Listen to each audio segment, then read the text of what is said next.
it is also very important that the public be able to see the way in which this document evolves over time and the assumptions that feed into its evolution. So, just to be clear, I'm asking you to table that draft. Are you declining to table that draft today? Senator, I might mention that there is something upwards of over 300 recommendations.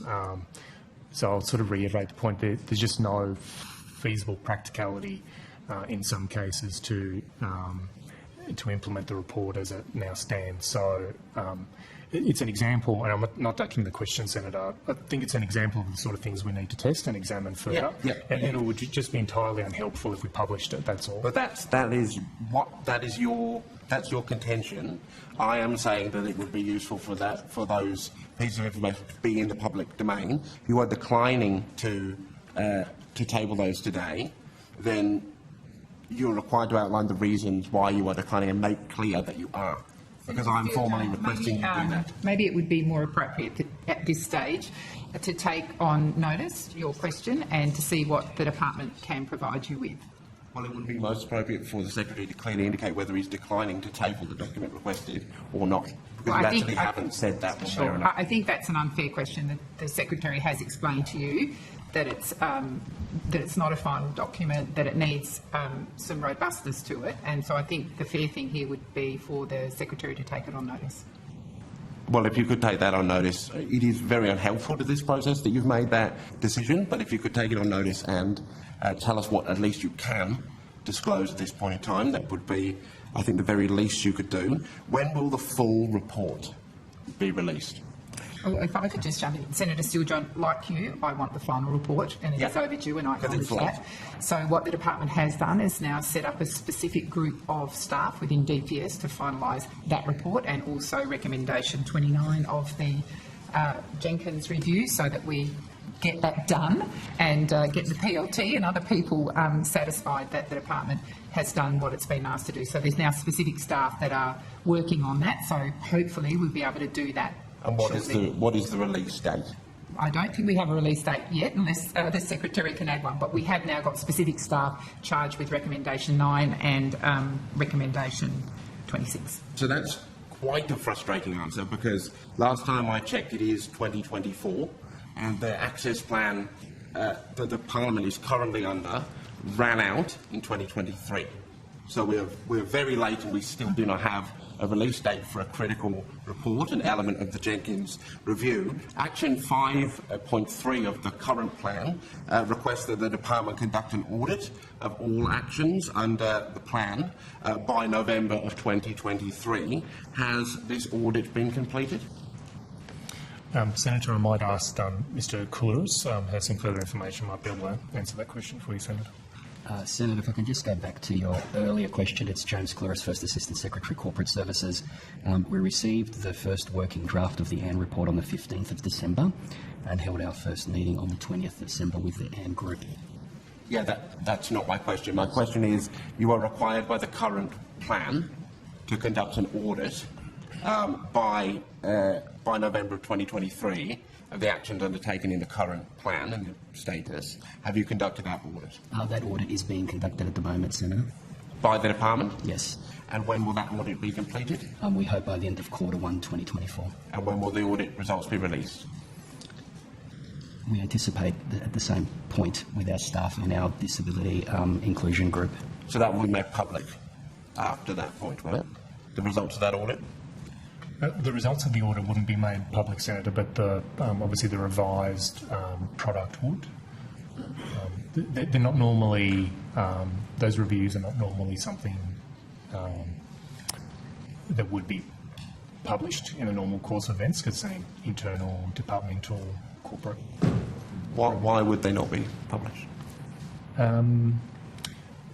It's just part of the normal corporate activity, Senator. I guess it's not something... Because it would be embarrassing to the department? No, it's just a process. We wouldn't normally table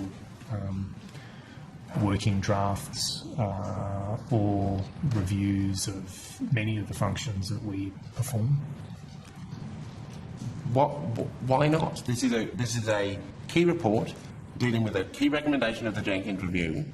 I have made it clear to you, and so has the disability community from the beginning of this process, the value and importance of transparency in this review. Why will you not simply even make public the results of the audit you are required to perform under the current plan?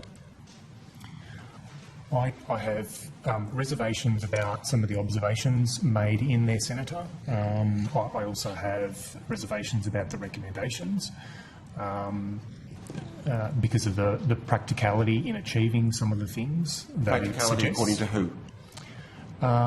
From what I know about the building, the cost to make changes to the building, the budget requirements for capital infrastructure are vast.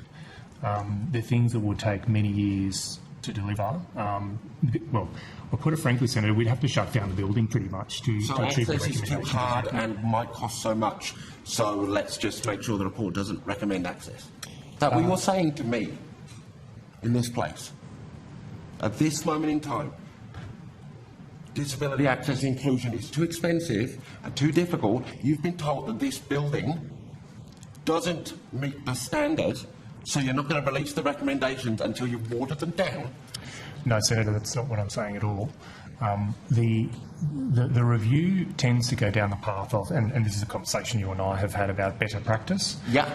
Better practice is well over and above the disability discrimination requirements. So it isn't about achieving a legal standard. It requires achieving a standard which doesn't actually have an objective measure. There isn't an international standard for what would be better practice. So it's not that there is an issue with. You're attempting to cover up the extent of the problem, aren't you? Well, if I can pick, okay, Senator, I'll pick a couple of examples, but I really am reluctant to get into detail around it. Things, for example, like the ticking of the clocks. Yeah. A massive access challenge for neurodivergent people in this building, which we have discussed many times. So what is your point? So the point is, Senator, that there is thousands of clocks in the building and would require replacement of the entire infrastructure for that. So it's not that I'm saying that it's not something that is being avoided. It is about ensuring that we can. The clock. In 2024, you were telling me your department can't fix clocks. In 2024. No, I don't think that's Senator Steele-John. I don't think that's what.